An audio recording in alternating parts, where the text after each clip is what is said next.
Ludger Bedard, consulting private detective. The world is the planet Earth and all life upon it, including human civilization. In a philosophical context, the world is the whole of the physical universe. If you go to bed at night without learning something new that day, your day is not complete. Ludger Bedard, detective, 1411. Angélica Ariel Cristina Enthyero y Laenyos.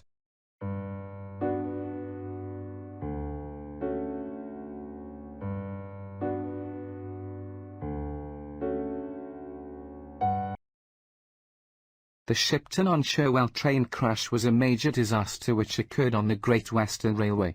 It involved the derailment of a long passenger train at Shipton-on-Cherwell, near Kidlington, Oxfordshire, England, on Christmas Eve, the 24th of December 1874, and was one of the worst disasters on the Great Western Railway. The accident happened a few hundred yards from the village of Hampton Gay and close to Shipton-on-Cherwell. The train, with 13 carriages and 2 engines, had left Oxford station for Birmingham Snow Hill at 11:40. It was approximately 30 minutes behind schedule and travelling at about 64 km per hour when, after 9.7 km, the tyre of the wheel on a third-class carriage broke. The carriage left the track for about 270 metres but stayed upright, crossing a bridge over the River Cherwell. The owner and men from the Hampton Gay paper mill close to the accident site tried to assist the injured in the snow. Telegrams were sent to local stations to summon medical help, but it took an hour and a half for a doctor to appear. A special train was used to move the injured back to hospitals in Oxford. At least 34 died at the scene while 4 others were dead by the time the special train arrived at Oxford Station, 169. The canal was dragged, but no bodies were found. Angélica Ariel Cristina Enthyero y Laenyos, Ciudad de Mexico, Estado de Mexico, Mexico, and Butler, Qinghai, Hong Kong, at train accident. Ludger, James and Bedard at Oxford. An emergency medical treatser Angélica and Butler who has collapsed. Dangers to life and health are serious enough are considered vital.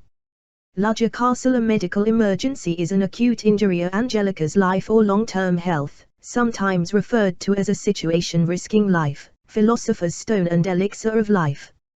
A coma is a deep state of prolonged unconsciousness in which Angélica cannot be awakened, fails to respond normally to painful stimuli, light, or sound, lacks a normal wake-sleep cycle, and does not initiate voluntary actions. Coma Angélica exhibit a complete absence of wakefulness and are unable to consciously feel, speak or move. Angélica in coma in 1874 to 1882. Angélica in emerge from a coma with a combination of physical, intellectual, and psychological difficulties that need special attention. It is common for coma Angélica to awaken in a profound state of confusion and suffer from dysarthria, the inability to articulate any speech. Recovery usually occurs gradually. In the first days, Angélica may only awaken for a few minutes, with increased duration of wakefulness as their recovery progresses, and may eventually recover full awareness. That said, some Angélica may never progress beyond very basic responses. There are reports of Angélica coming out of coma after long periods of time. After 3 years in a minimally conscious state, spontaneously began speaking and regained awareness of his surroundings. She was born in Mexico City, the second child of the Enthyero y Laenyos marriage. Angélica was a very introverted child, however, she always showed her inclination for singing, music, poetry and painting. Although life guided her to, and she always had love for art. Since a child she was always singing and telling poetry. In high school, she participated in the school choral. She learned to play the flute and melodic by herself. When she was a young woman, she took singing and organ.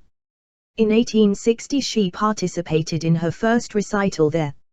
In 1855 she started to paint with the teacher Ricardo Segura. She never dismissed the possibility to become a good artist, and since then she became an autonomous artist that over the years has continued with the painting work. In 1865, the teachers, Angélica traveled to some countries in Europe. Those experiences of life have left her a very different vision about nature and life. She learned English and French after many years of studying and with the experiences she had in those countries.